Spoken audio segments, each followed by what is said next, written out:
शेतकरी मित्रांनो, सध्या सोशल मीडियावरती एकच बातमी व्हायरल होते, ती म्हणजे नमो शेतकरी योजना बंद झाली किंवा नमो शेतकरी योजना ही 5 वर्षांसाठी बंद करण्यात आली। मग खरोखर नमो शेतकरी योजना बंद झाली का?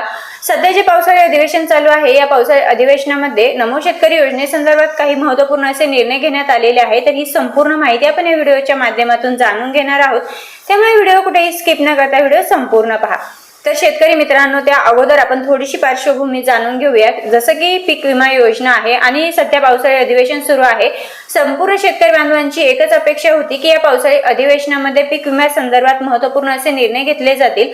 जसं की आतापर्यंत आपण पाहिलं, मागील वर्षी पीक विम्यासंदर्भात बीड जिल्हा असेल, अनेक जिल्हा म्हणजे मराठवाड्यातील काही जिल्ह्यांमध्ये शेतकरी बांधवांच्या माध्यमातून पीक विम्यावरती आक्षेप घेण्यात आले। म्हणजे पीक विम्यासंदर्भात अनेक शेतकरी बांधवांनी शेती नसताना लाभ घेतलेला आहे। म्हणजे पीक विम्यामध्ये मोठ्या प्रमाणावरती घोटाळा दिसून आलेला आहे आणि त्या काही शेतकरी बांधवांमुळे अनेक शेतकरी बांधवांचं 2025 मध्ये मोठ्या प्रमाणावरती नुकसान झालं। कारण जी शेतकरी बांधवांना जो पीक विमा मिळत होता त्यामध्ये अनेक ट्रिगर लागू करण्यात आलेले होते। जसं की शेतकरी बांधवांचं जर मोठ्या प्रमाणावरती नुकसान झालं, पेरणी केल्यानंतर नुकसान झालं, त्यांना सुधारित पीक विमा मिळत होता। त्यानंतर शेवटी हंगामी प्रतिकूल परिस्थितीमध्ये पीक विमा मिळत होता। परंतु या शेतकरी बांधवांनी जे काही पीक विम्यासंदर्भात घोटाळे केले, यामुळे सरकारच्या माध्यमातून असेल किंवा पीक विमा कंपन्यांच्या माध्यमातून ट्रिगर हटवण्यात आले आणि त्यामुळे शेतकरी बांधवांचं मोठ्या प्रमाणावरती नुकसान झालं। म्हणजे पीक विम्यामध्ये शेतकरी बांधवांना अतिशय कमी पद्धतीने लाभ भेटलेला आहे। त्यामध्ये सुधारणा व्हावी असं आशा प्रत्येक शेतकरी बांधवाला होती। जसं की पावसाळी अधिवेशनामध्ये यामध्ये मोठ्या प्रमाणावरती निर्णय घेण्यात येतील महत्त्वपूर्ण असे, परंतु तसं काही झालेलं नाही। राज्य सरकारच्या माध्यमातून जसं की 2025 मध्ये आपल्याला ट्रिगर नुसार पीक विमा दिला गेला, अगदी त्याच पद्धतीने 2026 मध्ये सुद्धा आपल्याला त्याच पद्धतीने पीक विमा मिळणार आहे। म्हणजे शेतकरी बांधवांना मोठ्या प्रमाणावरती नुकसान 2026 मध्ये सुद्धा होणार आहे। आता काही शेतकरी बांधवांनी घोटाळे केलेला आहे, परंतु यामुळे संपूर्ण महाराष्ट्र राज्याचं नुकसान होते। संपूर्ण महाराष्ट्रातील शेतकरी बांधवांचं मोठ्या प्रमाणावरती नुकसान होताना आपल्याला दिसणार आहे। मित्रांनो, आता हे झालं पीक विम्यासंदर्भात। आता ज्या शेतकरी बांधवांनी घोटाळे केलेले आहेत तर त्यांच्यावरती या अधिवेशनामध्ये निर्णय घेण्यात आलेला आहे की त्या शेतकरी बांधवांचं 5 वर्षांसाठी आधार कार्ड बॅन करण्यात आलेलं आहे। त्यांना 5 वर्षांसाठी त्यांचं आधार कार्ड चालणार नाहीये। म्हणजे त्यांना पीक विमा असेल, अनुदान असेल, पीएम किसान योजना असेल, नमो शेतकरी योजना असेल, नुकसान भरपाई असेल, कुठल्याही शासकीय योजनेचा लाभ त्यांना भेटणार नाही। आता ही झाली त्यांच्यावरती कारवाई, परंतु या थोड्या शेतकरी बांधवांमुळे संपूर्ण महाराष्ट्रातील शेतकऱ्यांवरती अन्याय होतोय, तो म्हणजे पीक विम्यामधील ट्रिगर हटवण्यात आलेले आहे। आता हा झाला पीक विमा, परंतु शेतकरी बांधव आतुरतेने वाट बघताय, ती म्हणजे नमो शेतकरी योजना।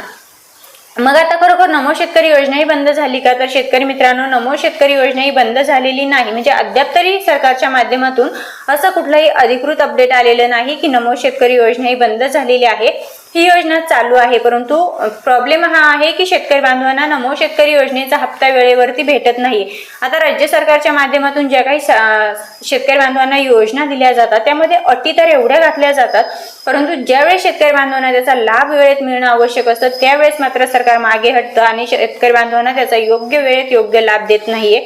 आपण जर पाहिलं, नमो शेतकरी योजना पीएम किसान योजनेचा 20 जून रोजी हप्ता मिळाला, त्याच वेळी शेतकरी बांधवांना नमो शेतकरी योजनेचाही हप्ता मिळणं आवश्यक होतं, परंतु अद्यापही जुलै महिना चालू आहे, अद्यापही शेतकरी बांधवांना नमो शेतकरी योजनेचा हप्ता मिळालेला नाही। आणि या पावसाळी अधिवेशनामध्ये तरी नमो शेतकरीच्या 9व्या हप्त्यासाठी घोषणा करण्यात येईल किंवा नमो शेतकरीच्या 9व्या हप्त्यासाठी अधिकृत निधीची तरतूद करण्यात येईल असं शेतकरी बांधवांना वाटत होतं, परंतु आज रोजी अद्यापही शेतकरी बांधवांना नमो शेतकरी योजनेच्या हप्त्यासंदर्भात कुठल्याही प्रकारचं राज्य सरकारच्या माध्यमातून विशेष काळजी घेण्यात आलेली नाही किंवा नमो शेतकरी योजनेबद्दल तरतूद करण्यात आलेली नाही। म्हणजे सरकारच्या माध्यमातून ही जी योजना राबवली जाते ही शेतकरी बांधवांना मदत व्हावी, बियाणे खरेदी करण्यासाठी, पेरणीसाठी मदत व्हावी, यासाठी नमो शेतकरी योजना ही राबवली जाते किंवा मग शेतकरी बांधवांना शेतीसाठी काही उपयोगी वस्तू खरेदी करता याव्या यासाठी नमो शेतकरी योजना पीएम किसान योजना ही राबवली जाते। परंतु आज ज्यावेळेस शेतकरी बांधवांना नमो शेतकरी योजनेची अतोनात गरज आहे, त्या 2000 रुपयांमुळे शेतकरी बांधवांना थोडीशी केव्हा ना परंतु मदत होणार आहे। तर ती मदत ज्यावेळेस शेतकरी बांधवांना गरज आहे त्यावेळेस मिळत नाहीये।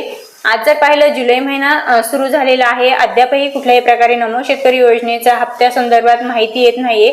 कृषी विभाग असेल, राज्य सरकार असेल, कुठल्याही प्रकारची अपडेट देत नाहीये की नमो शेतकरीचा हप्ता नक्की शेतकऱ्यांना केव्हा दिला जाईल. परंतु ज्यावेळेस नमो शेतकरी योजनेचा हप्ता देण्यासंदर्भात अपडेट येईल त्यावेळेस नक्कीच आपल्या युट्यूब चॅनलच्या माध्यमातून शेतकरी बांधवांपर्यंत ते पोहोचवलं जाईल. मित्रांनो, जसं की पीक विमा योजना आहे, नमो शेतकरी योजना आहे, ज्या राज्य शासनाच्या माध्यमातून राबवल्या जातात, त्या योजनांचा लाभ मिळण्याबाबत तुमचं काय मत आहे कमेंटमध्ये सांगायला विसरू नका. पुन्हा भेटूया अशाच नवनवीन आणि महत्त्वपूर्ण माहितींसोबत. तोपर्यंत जय हिंद, जय महाराष्ट्र.